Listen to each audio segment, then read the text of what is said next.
I'm Vicky Millard and I'm a supporter of the Royal Humane Society.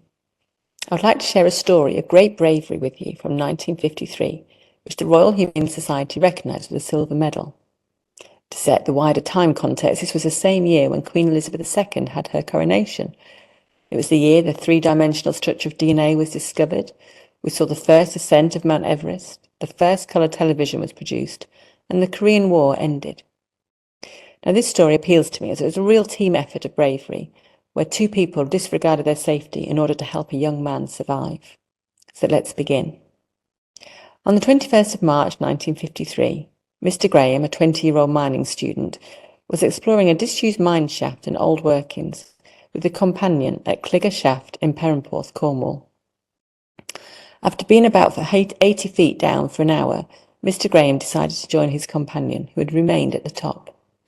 He climbed a rope which was made fast at the top of the shaft, but when he was 5 feet from the top, he lost his hold and fell into the shaft and was severely injured in the fall. Mr. Graham's companion went for assistance, and the Perranporth unit of the fire brigade came to the scene. On arrival, the fire brigade surveyed the situation. The top of the shaft was guarded with girders 14 inches apart, making the entry impossible for a big man. So the divisional officer who wanted to lead the rescue was unable to squeeze through this obstacle. Now, Mr. Graham, who could not be seen from the top, was able to make delirious answers to calls, but it was clear that time was too precious to await the removal of the obstacle, so Fireman Gill volunteered to go down to help.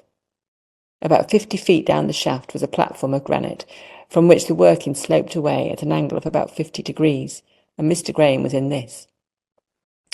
Fireman Gill located him in a chamber of loose and dangerous granite, which might slip and cause severe injuries or even death to anyone who entered it, and Mr. Graham was, as stated, already severely injured. When the ambulance arrived, the driver and attendant, Mr. Andrew, was lowered to the platform, and a stretcher was then lowered down to him. With caution, Fireman Gill then went down through the passage of loose granite rocks in the lower working. He secured Mr. Graham and managed to bring him back to the platform.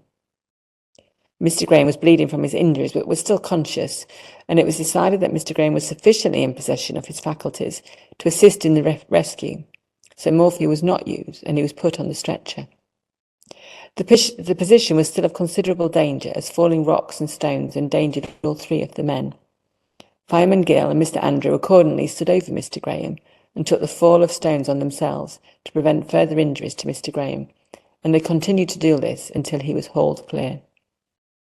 The two salvors were then themselves hauled up. The rescue took an hour and 3/4 to accomplish, from 5:45 in the evening to 7:30 p.m. Richard Henry Andrew, the ambulance man, received the bronze medal. Now, what a great story, and thank you for listening. This is just one of thousands of stories like this. And the Society is encouraging people to become one of their governors. For just £100 in 2024, you will be invited to attend a variety of Society events, such as their annual General Court, where you'll see awardees receive their medals and hear their amazing stories. You'll also get a 250th anniversary certificate and an invitation to a special celebration at St. Paul's Cathedral in September. If you'd like to find out more about the Society and their work, do visit their website and support them however you can in their 250th year. Thank you.